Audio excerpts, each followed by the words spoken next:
get in game then. It is Gambit versus Millennium.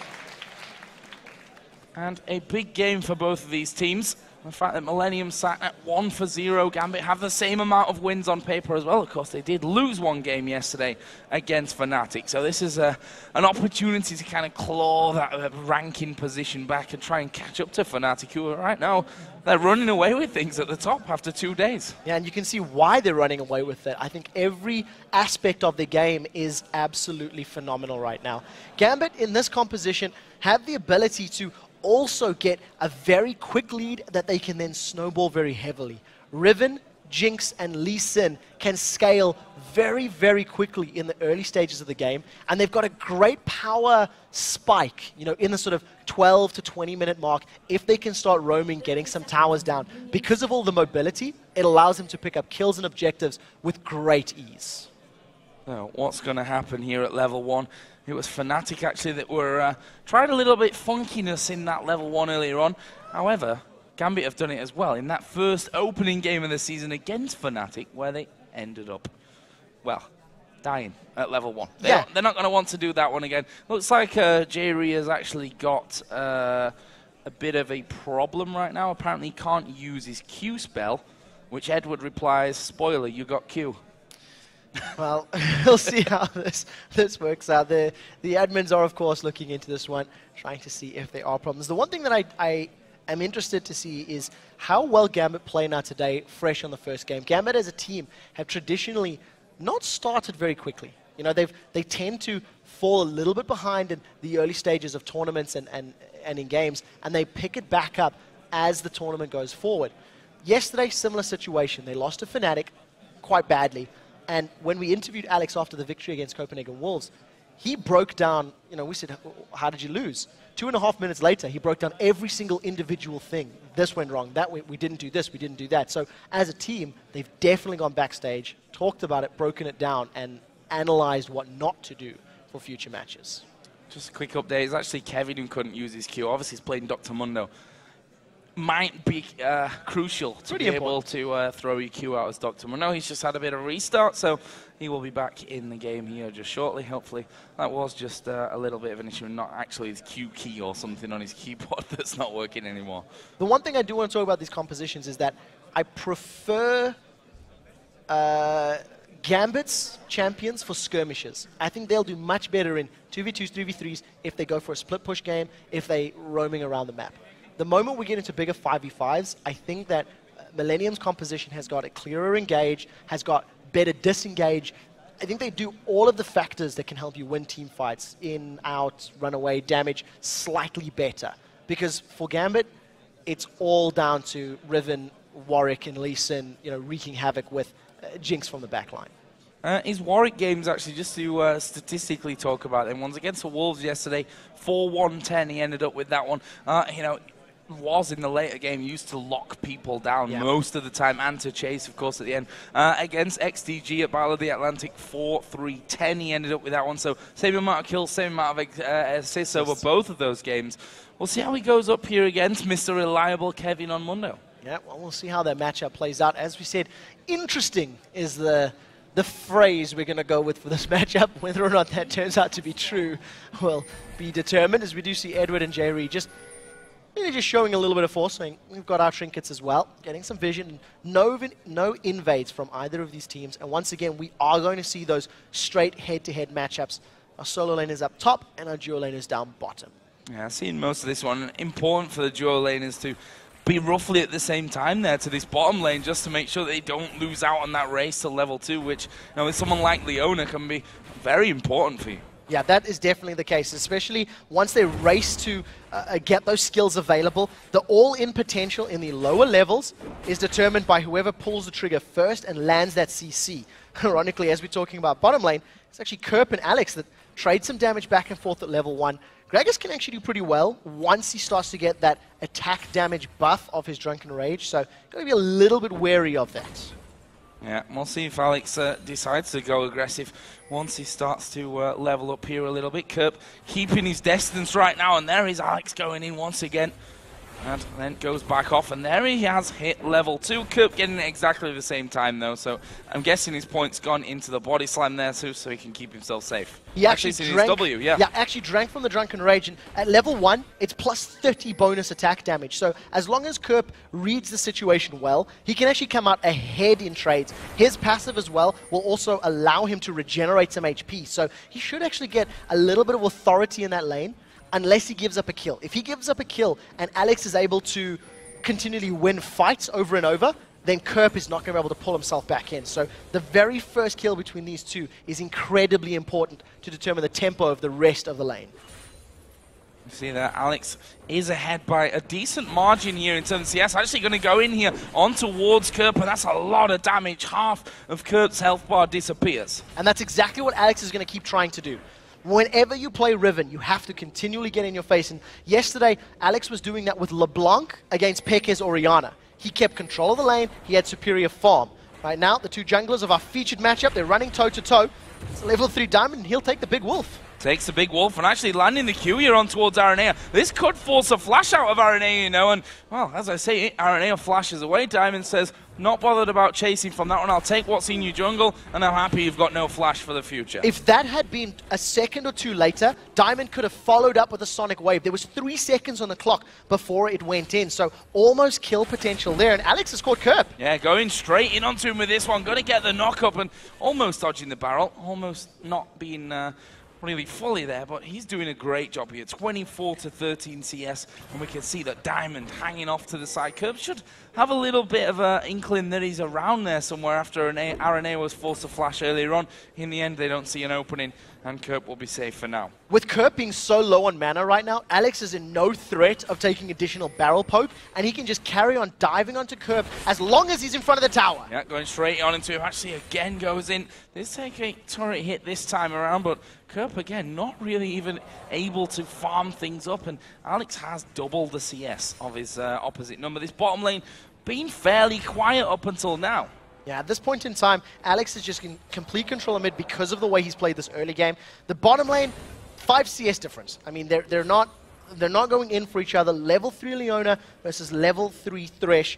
Also 2 exhausts as far as our supports are concerned, and also flash teleports for our top laners. So let's keep that in mind as they get closer to level 6. The first real sort of gank in lane, as it were.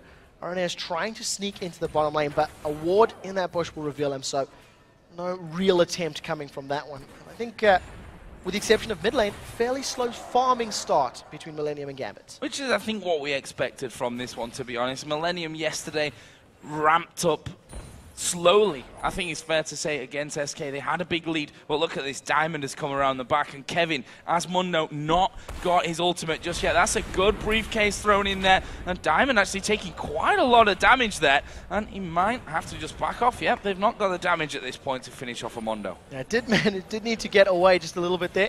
Sonic Wave applying some damage and pulling him into the bushes. Right now, though, the one thing we're going to talk about, the first back from Kerp on that Gragas, he's got himself 3 Doran's rings.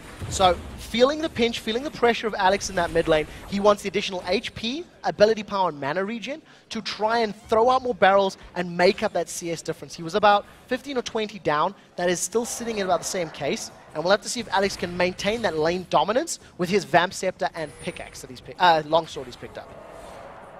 And this bottom lane, still, I think, dangerous in the fact that you've got Leona and Thresh in there, and when one of them, especially Edward, you know, he's a guy that once he's made his mind up, he's definitely going to be going in for that one. Jerry, we'll see if he has a similar thought to this one. There's the continued dominance of mid lane. Aranea not going to come around. He's currently level 4, going to do a bit more farming. He's right now 6 CS behind that of Diamond, who is on the top side of his own jungle doing the golems. Yeah, crucially, he doesn't have that flash available. It will be up in the next sort of minute and a half. And the first invade that we've seen from Diamond was incredibly successful. He found Aranea. Lee Sin is a better duelist at levels, 1 to 4 than Vi is. And until Vi gets some items, he's not really going to be able to contest with all of the additional damage and kill potential that Lee Sin offers. So Aranea playing a little bit of catch-up, as we see Diamond once again moving to his red buff. I think we may see Diamond Fox moving into lane once he gets these next buffs. I think that's probably going to be the signal. He's got his Dragon Rage available, there's kill potential with all of the CC in the middle, the top lane, and the bottom lane, as long as some of those hooks or flame chompers connect. Now, Millennium here just backed off somewhat from this bottom lane. A couple of wards coming down, and Jerry actually getting all 3 hits off required onto that one. That will mean, and it's pretty much waste. Obviously came from the trinket, so not really costing them anything in the long run, but you know, a ward that's not giving you any vision could, in theory, be costing you. Yeah, very smart positioning there from Jerry. Still hanging out in the bushes, trying to just, you know, play a little bit of zoning. For those of you that don't know, Leona's Q, the Shield of Daybreak, it actually resets your auto attack. So you can land an auto attack, Q the ward, and then immediately land another one. That's what allows you to get it down before it hits the stealth. And as we were talking about, Diamond now level 6. He does have that red buff available. He's now setting up a gank. He's actually foregone the blue buff, which has respawned. And if Creatine and Jerry stick around or they get caught, they could be in trouble. Yeah, the hook missing. The Q will land, but it's onto Jerry, level 5 Leona. And Diamond says, nope, that's not going to happen. We're going to back off. Actually, Alex and Kerp going to exchange some damage from this one. And Alex going pretty aggressive there. That's forced Kerp away. So 2 things very quickly. The bottom lane, that was an uninspiring gank. Death Sentence didn't connect. Diamond procs lands his Sonic Wave and backs away. In the mid lane, Kerp actually psychs Alex out, makes Alex think that a explosive cask is coming in, and almost anticipating the battle, throws down his ultimate. However, now, here comes Lee. Oh, the kick back there on towards Kerp, who separates them both with the...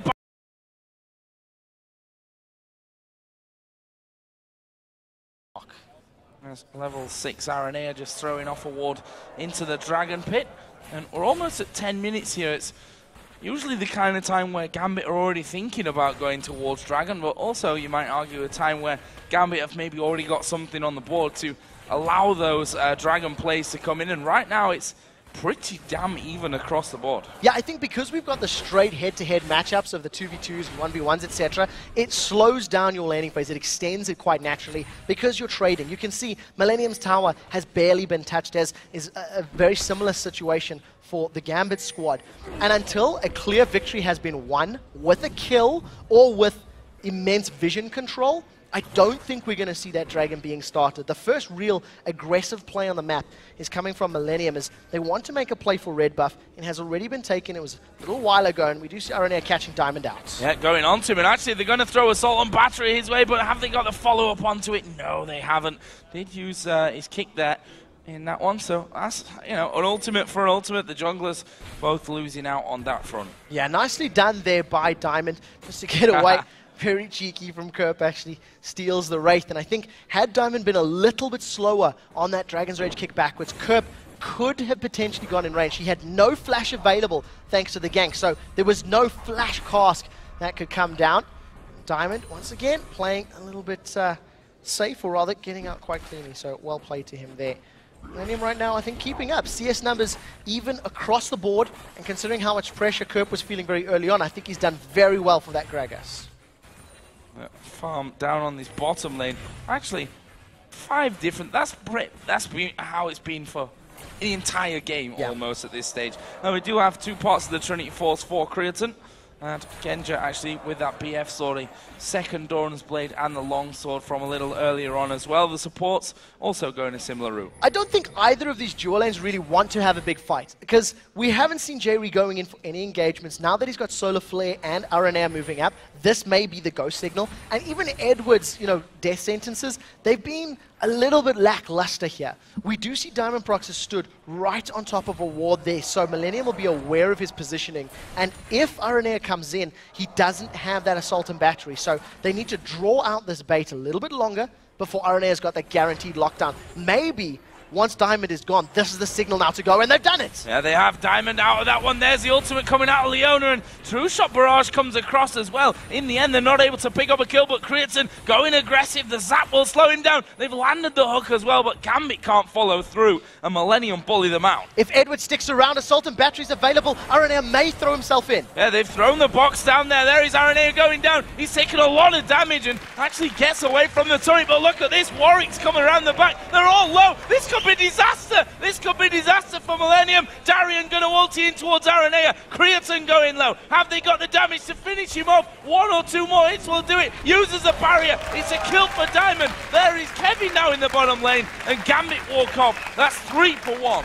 Very good turnaround from Gambit. They lost Edward under the tower, but a very clear call that a teleport was coming in from Darian. Edward threw himself into Millennium, held the members in place long enough for Darian to arrive. Thanks to the kills that they've secured and the numbers advantage, plus having Smite available, they now grab themselves a dragon as well and give themselves a 2,000 gold lead. That was very good calling from Gambit and very good reactionary play, realizing, hey, we're going to lose members under the tower, but we can turn it around by picking up kills and following it with the dragon.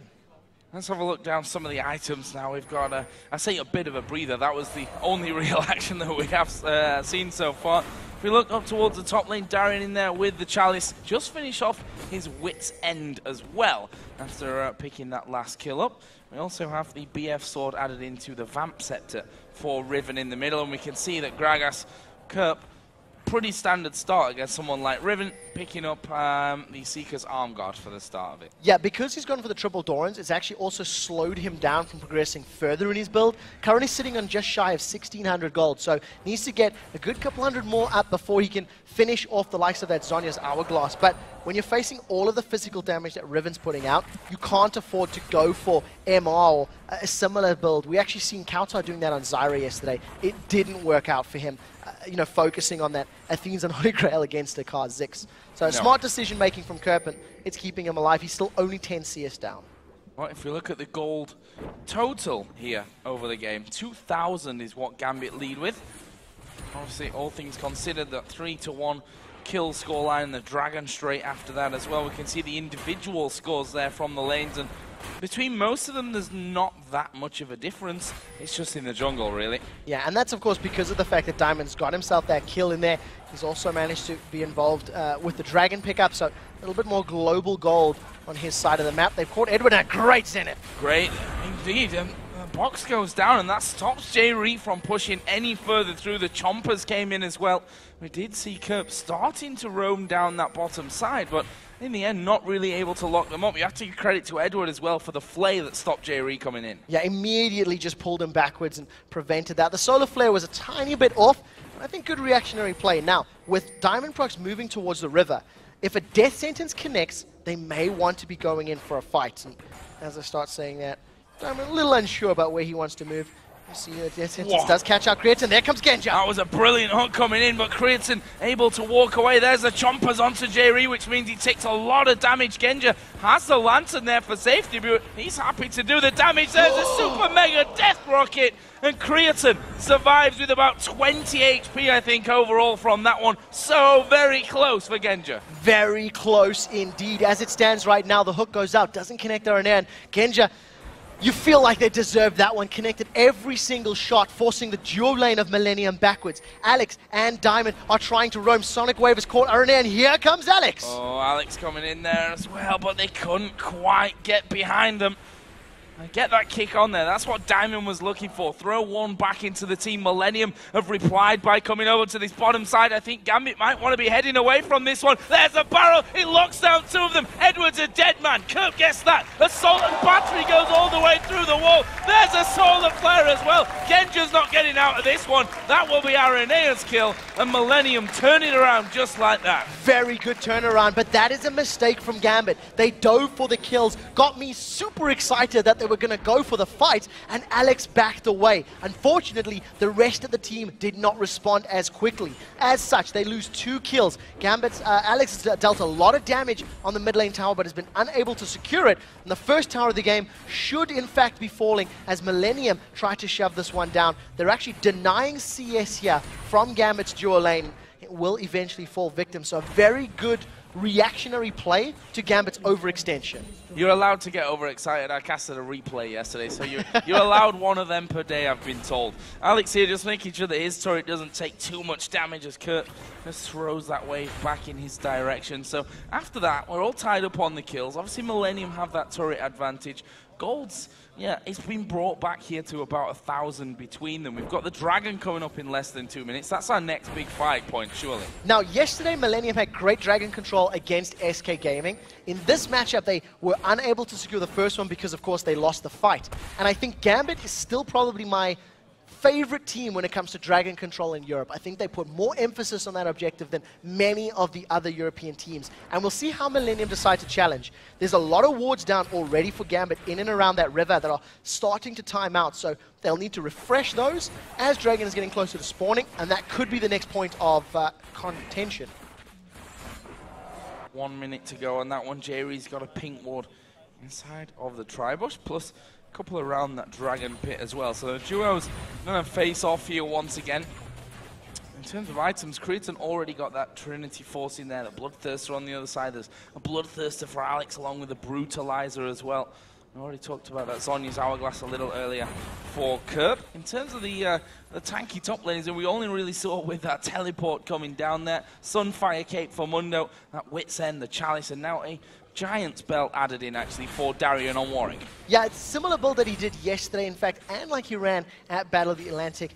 A very good build, and you know, this interesting matchup is just a farm fest. Once again, with both top laners running Flash Teleport, there's very little possibility of them killing each other without jungle aid or even mid lane aid in this situation. And with teleports being available and Dragon coming up, look at the vision for both of these teams. There are 3 Gambit wards close to the pit, 3 Millennium wards just below the pit, so they should be aware of when this objective is being started. And I think that both of these top laners will most likely get involved by using those teleports at some point. Yeah, there's no way they can clear everything out there.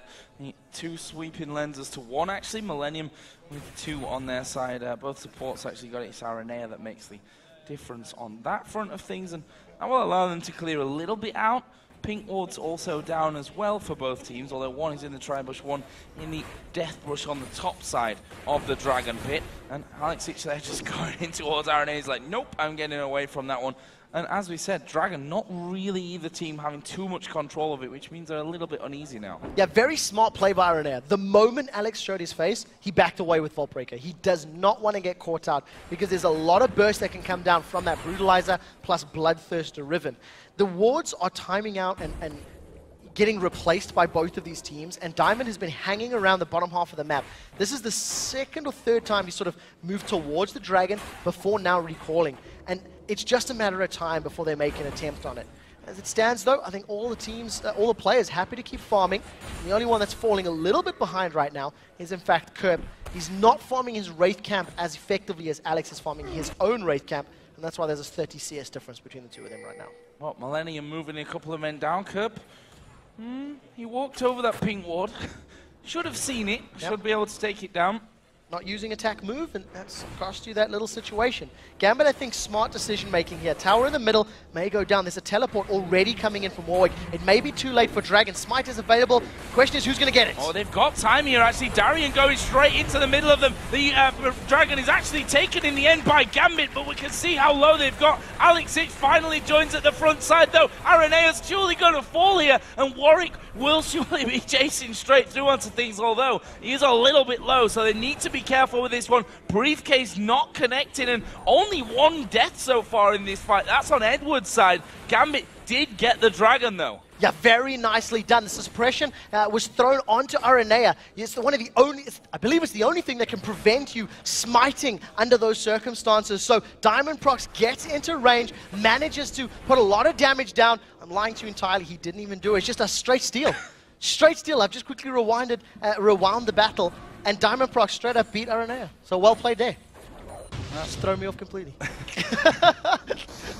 It's not something you want just to be simply outside. Here we go, we can see that one again. Yeah, there we go. This is exactly what we're talking about. Smite from Aranea was very early. I think he was anticipating a little bit more burst damage from the rest of his team. And then once again, you see a situation where Kevin is low on Dr. Mundo. He's unable to affect the back line of Gambit. And because he's not running amok amongst the Gambit members, they're able to just push Millennium backwards, push them out of the fight, and force them on the back foot, allowing the chase potential of Riven, Lee, and Warwick to scare them back to the tower.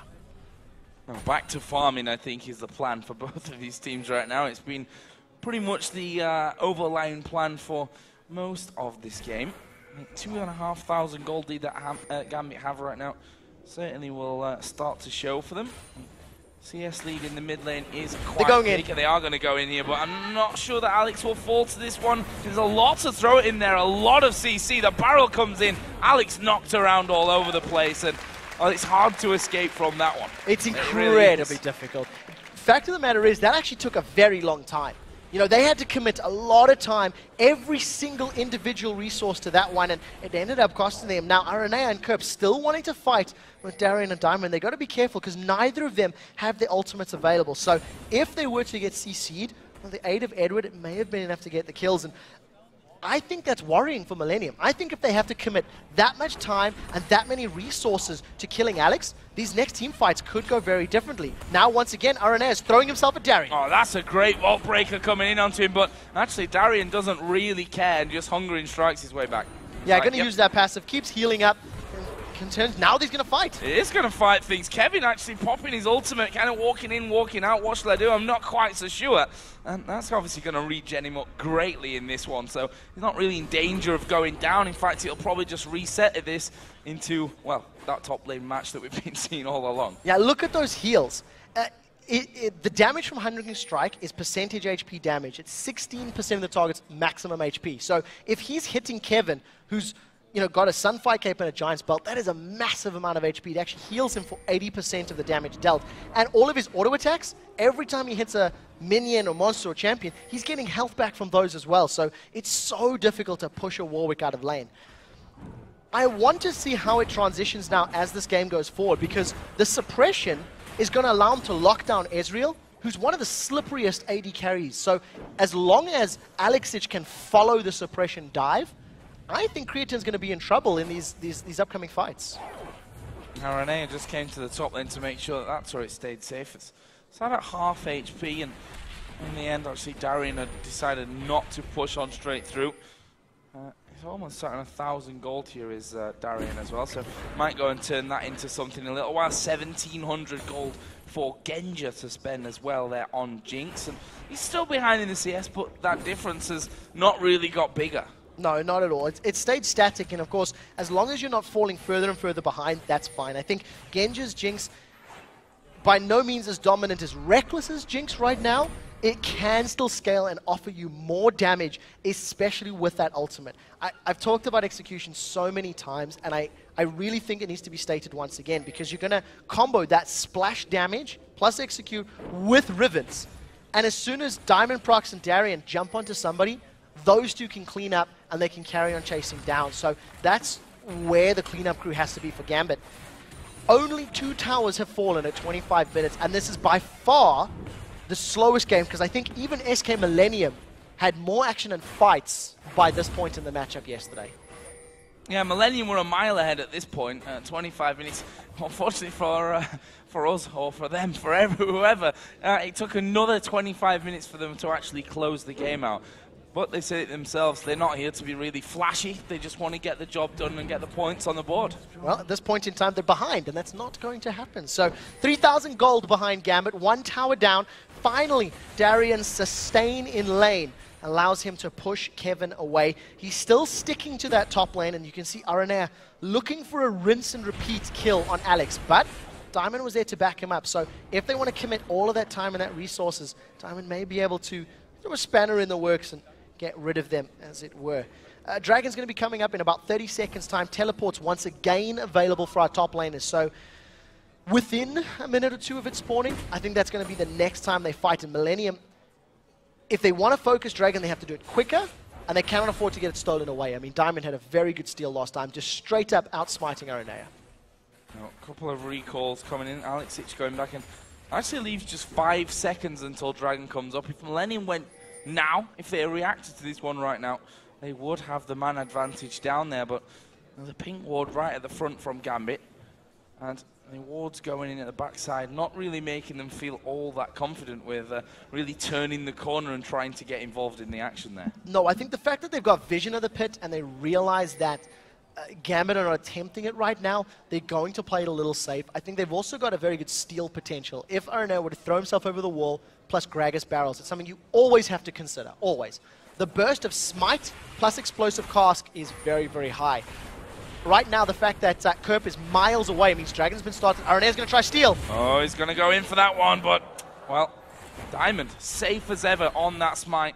Edward actually just sat at the back of things, trying to bully RNA away, who just waits for his Vault Breaker to come off cooldown and escapes again. Gambit will be fine with that, though. No need to really have any kind of risky fight. They've picked up Dragon, they just walk back off, and they're going to farm a bit. Yeah, absolutely nothing was expended there. Absolutely nothing. No summon spells, with the exception of Smite. No teleport was used. Darian roamed down to the bottom. He hasn't even lost out on CS, really, 240 to 245. Now Millennium, however, they want to try and focus this mid tower. There are 4 members of their team. There's a teleport coming in from Darian. It's being followed by Kevin. He's caught. Yeah, they hooked him in actually underneath the tower, and look at that, down to half health. Darian falling at the front. There's Diamond coming in from the side. Creatin's gone very low. Super Mega Death Rocket not really having the impact they'd have liked. This is a big, messy fight, but everyone from Millennium going low there at the back. We see Genja now chasing down. Can they finish Creatin? There's the Arcane Shift. Darian's still chasing. Zap! Max range to get another one. And here's Darian flashing his way through. One more should do it. Can he get it? Yes, he can. Darian picks up that one. And just like that, Gambit picking up 3 kills to back away. But it's not over just yet. Arenea's charging up. Arenea's charging down. He goes down on the inner turret. And this is going to be a tower as well for Gambit. Arenea should not have been there. And we talked about the chasing potential. How Warwick, Lee, and Riven can run you down. And of course, if you're getting kills while doing it, Jinx's passive Get Excited gives you a massive movement speed boost. Allows you to just keep chasing. After the initiation from Gambit, who started the fight first, I want to stress that. They were the ones that ran in. Kevin teleported. The rest of Millennium were running away. They weren't in the lane. So as soon as he teleports, a great hook from Edward starts that fight out, allows Gambit to get 4 kills, a tower, a Baron, and a 9,000 gold lead. Yeah, that's a big swing right there. And I love the decisiveness from Gambit as well. Take the fight, move straight back off, pick off the Baron, and go straight back home before they can even come around. Here's another look at that one. Started off with a top lane teleport. Yeah, Darian was teleporting a little bit safer. Kevin came in the middle of the lane, and the rest of his team had backed away. Nobody else was fighting, so Kevin getting caught forces Millennium to run back in. They're not in opportune position, and because they're sort of re-engaging from different angles, it allows Gambit to focus fire targets and allows Gambit to just chase down. Look at the movement speed here from Darian, as well as the Get Excited after the zap. It's just flash forward, land some more damage, and just keeps chasing over and over. The Gambit composition is much better at cleaning up these messy, low-health fights than what Millennium is, and especially because Millennium didn't have a straight-up engage. That's what cost him.